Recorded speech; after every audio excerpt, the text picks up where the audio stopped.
सावधान। नमो अरिहन्ताणं नमो सिद्धाणं नमो आयरीयाणं नमो उवज्झायाणं नमो लोये सौवसाहुणं तीन भुवन में सार वीतराग विज्ञानता शिव स्वरूप शिवकार नमः त्रियोग संहारिके।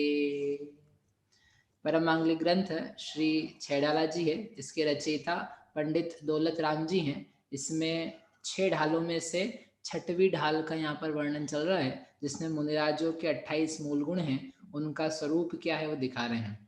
तो 28 मूल गुण है, 5 महाव्रत, 5 समिति, 5 इंद्रिय विजय, 6 आवश्यक और 7 शेष मूल गुण। कल तक अपन ने 6 आवश्यकों तक का वर्णन पूरा समझा था। आज से 7 शेष मूल गुण जो है उनकी यहाँ पर बात प्रारंभ होगी। जो छंद है अपना, वो छंद अपन पढ़ते हैं। 5वें नंबर का छंद है। शुरू की 2 लाइनें हो गई, आखिरी की 2 लाइनें अपन पूरा ही छंद पढ़ेंगे। समता सम्हारे थुति उचारे वंदना जिन देव को नित करें श्रुति रति करें प्रतिक्रम तजे तन अहमेव को जिनके नन्योनन दंत धोवन लेश अंबर आवरण भूमाहि पिछली रयनि में कछु शयन एकासन करन। इस प्रकार से यहाँ छठावश्यक और इसमें आगे की 2 जो पंक्तियां हैं अंतिम, उसमें 7 शेष मूल गुणों में से 4 मूल गुणों का वर्णन है। अभी अपन आगे प्रारंभ करें उसके पहले मैंने आपसे कहा था षट आवश्यक का महत्व क्या है। षट आवश्यक के साथ में जी मुनिराज की जो शुद्धोपयोग की परिणतियों किस प्रकार से प्राप्त होती है उसका थोड़ा सा विचार करके अपन आगे बढ़ेंगे कि वास्तव में मुनिराज का जीवन सामायिक के लिए समर्पित है, अर्थात पूरे समय में समता रहे, राग द्वेष के भाव पैदा ना हो किसी वस्तु पदार्थ विषय आदि परिणामों के लिए, और अपनी ही आत्मा में लीनता पूर्ण रूप से बन जाए, इस एक कार्य के लिए उनका पूरा जीवन समर्पित है। प्रवचन सार जी में गाथा है एयज्ञ गदो समणो एयज्ञम निच्छिदस्य अर्थेषु निच्छित्ति आगम दो आगम चेठा तदो जेठा। जो मुनिराज हैं वह एकाग्रगत होते हैं, और एकाग्रता का अर्थ है सम्यक दर्शन ज्ञान चारित्र की एकता, अर्थात निज आत्मा में लीनता। यह उनका जीवन का सामान्य है, श्रमणता एकाग्रता को ही कहते हैं। तो वह जब एकाग्रता बन जाए तो बाकी सारे कर्तव्य उनके निभ रहे हैं, लेकिन यह पुनः पुनः करने के लिए, क्योंकि हर समय आत्मा में लीनता और जैसी शुद्धता निर्मलता चाहिए होती वैसी नहीं होती है, तो क्या करें, तो वो अपने समय को इधर उधर ना लगा करके जो आत्मा में उपयोग लगाने के साधन हैं, हेतु हैं, कारण हैं, उन चीजों में उपयोग लगाएं। और उनका नाम है वंदना, स्तुति, प्रतिक्रमण, प्रत्याख्यान, काय उत्सर्ग। मतलब शुभ भावों से स्टार्ट करके भगवान जिनेंद्र परमात्मा की सामूहिक और व्यक्तिगत भक्ति कर करके जो अपन ने पाप किए हैं उन पापों से भी अपने मन को शुद्ध करके, और भविष्य में पुनः उस प्रकार के कार्य नहीं करूंगा, इस प्रकार की प्रतिज्ञा करके जब मन शांत हो गया, चंचलता से मुक्त हो गया, अब शांति से बैठ करके कायोत्सर्ग करो। तो कायोत्सर्ग करने गए, इसका मतलब क्या प्रारंभ होने लगी, समता प्रारंभ होने लगी। क्योंकि कायोत्सर्ग कल आपको अर्थ बताया था, काय का उत्सर्ग कर दिया, काय से संबंधित सारी बातों को अपन ने दूर कर दिया। तो जब काय छूट गई, काय के विकल्प छूट गए, काय से उत्पन्न होने वाली बातों के विकल्प छूट गए, तो आपके पास बच क्या रहा है, अपनी ही केवल एकमात्र अकेली आत्मा। अब आत्मा में ही लीन होकर के आपको समता की भी उपलब्धि हो रही है, शुद्धोपयोग की भी उपलब्धि हो रही है, और जितने सारे अशुभ भाव हैं और शुभ भाव भी हैं उनका भी त्याग हो रहा है। तो जो समता है, समता के करने के लिए मानो पांचों प्रकार के आवश्यक हैं।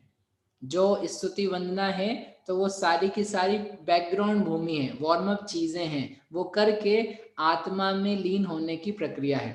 देखो अपन लोग भी पूजा करने के लिए, दर्शन करने के लिए मंदिर जाते हैं। तो आप जब दर्शन करने के लिए मंदिर जाते हो तो आपके जब एंट्री ली आपने मंदिर में, तो उस समय आपके परिणाम किस प्रकार के होते हैं? विशुद्ध परिणाम होते हैं, निर्मल परिणाम होते हैं, या कुछ और बात रहती है? थोड़ा सा सोच करके आपको बताना है। बोलो निप्रांशी। जैसे ही आप मंदिर में घुसते हो उस समय आपके परिणाम किस प्रकार के होते हैं? जैसे ही घुसते हैं तो पहले तो कुछ और ही चल रहा होता है, फिर अंदर जाके शांति मिलती है। हाँ, कुछ और क्या चलता रहता है? मतलब जैसे घर से गए तो घर की चीजें कि ये कर रहे थे या कुछ ऐसा। बढ़िया, बिल्कुल सही, वही हमको सुनना था कि जब अपन मंदिर में जाते हैं शांति के लिए, मैंने आपको कल एक काम दिया था सभी को यद्यपि, कि मंदिर क्यों जाते हैं ये आपको ढूंढ करके लाना है। अभी तक किसी का उत्तर आया नहीं है। तो जब अपन मंदिर जाते हैं तो जाते से ही अपन जब एंट्री लेते हैं तो अपने परिणाम, ओहो भगवान क्या बढ़िया जगह आ गए हैं, मजा आ रहा है, शांति आ रही, कषाय चली गई, कोई इच्छाएं नहीं आ रही है, ऐसा नहीं होता है। हम जिस वातावरण से निकल करके आए हैं उस वातावरण संबंधी परिणाम चलते रहते हैं। 1 minute, 2 minute, 4 minute, 5 minute, depending कि आप कितना ज्यादा घुस करके उसमें से आए हो, कितने ज्यादा वहां पे से लड़ झगड़ के आए हो, ठीक है ना? कितना लड्डू पेड़ा घर में से खा करके आए हो। मे बी आप आज गोष्ठी में थे, गोष्ठी ना, घर में भाई बहन और बच्चा और उनके माता पिता और फ्रेंड्स और बहुत सारे लोग आए हुए थे, और मिलकर 10-12 लोगों से मिलकर के आधी पौना घंटा बिता के फिर हम मंदिर जा रहे हैं। तो उस समय क्या होगा, जब मंदिर में आप घुस रहे हो तो आपके साथ में क्या चलता रहेगा? उन लोगों की बातें, उन लोगों से मिलाप, क्या क्या कहा था अभी उन्होंने, क्या मस्ती हुई थी, क्या मजाक की बातें कही थी, कितने हंसे थे। So you are in temple, you are doing darshan, but still you are in those thoughts. तो इट डिपेंड्स कि आप कहाँ से होकर के आए हो, रोज अलग अलग रहता है। लेकिन जैसे आप दर्शन करके धीरे धीरे नमोकार मंत्र, चत्तारी मंगल या स्तुति वगैरह बोलते हो तो इट टेक्स अबाउट 2-3 मिनट्स में भी, 4 मिनट्स, 5 मिनट्स। तो वो फिर अपना मन क्या होता है, फिर उसमें से उन भावों से निकल करके अब जहाँ हम खड़े हैं वहां पर अटैच होने लग जाता है। अब यदि आपका मंदिर छोटा है या आपको जल्दी है तो इससे पहले कि आपको शांति मिले आपका टाइम पूरा हो जाता है, और आपको क्या करना पड़ता है, जाना पड़ता है कि मेरा टाइम पूरा हो गया है, मेरे काम पूरे हो गए। तो आप जब तक ठंडे हो पाओ, जब तक शांति मिल पाए, इतने में तो क्या हुआ, यू आर गॉन। और ऐसा भी नहीं कि निकलने के बाद वो चीजें वहां वाली बनी रहती है, क्योंकि आपको अभी तक उसका टेस्ट नहीं आ पाया ना, उसका स्वाद ही नहीं चढ़ा। तो ऐसा नहीं हो पाता है कि जब निकल रहे हैं मंदिर से बाहर तो चलो 5 मिनट पहले जो हमने किया था वो चीजें हमारे साथ चलती रहे। If you were for an hour, may be आधा घंटा या पूजा आदि करके आपका मन शांत हो करके आप निकल रहे हो, तब तो फिर भी वो शांति 2-4 मिनट बनी रह सकती है। लेकिन यदि उस चीज को टच ही नहीं कर पाए थे तो फिर आप जिस जगह जा रहे हो, जिस जगह पहुंच रहे हो, जहां पर आपको ऑफिस जाना है समझ लो, या किसी को खेल कूद में जाना है, या कॉलेज जाना है, या जॉब पे जाना है, या सब्जी खरीदने जाना है, तो वो सारी बातें निकलने के पहले से चालू हो जाती है। ठीक है, यहाँ का प्रसंग नहीं है लेकिन फिर भी आपको कह देता हूँ कि मंदिर जाओ ना, अलग से मंदिर जाया करो। कई लोग ऑफिस आते समय, स्कूल आते जाते समय, दुकान पे आते जाते समय, उस समय बोले अपन दर्शन मंदिर को तभी निपटा लेंगे, खाना वाना खा लिया, ऑफिस का डब्बा पैक कर लिया और तैयार हैं, जूते मोजे पहन लिए, कपड़े हो गए, अब जाते जाते क्या कर लेंगे, मंदिर कर लेंगे। आपको मंदिर के दर्शन नहीं हो पाएंगे अच्छे से, because you are in different thoughts, और आपको जल्दी होती है ऑफिस जाने की, दुकान जाने की, सब्जी मंडी जाने की, बच्चे को छोड़ने की, स्कूल बस पकड़ने की। तो वो बहुत सारी जल्दियां होती है, तो दर्शन तो हो ही नहीं पाता है। दर्शन फिर आप भूल जाना, दर्शन बहुत इम्पॉसिबल सी चीज हो जाती है। आपको अलग से समय निकाल करके जाना चाहिए।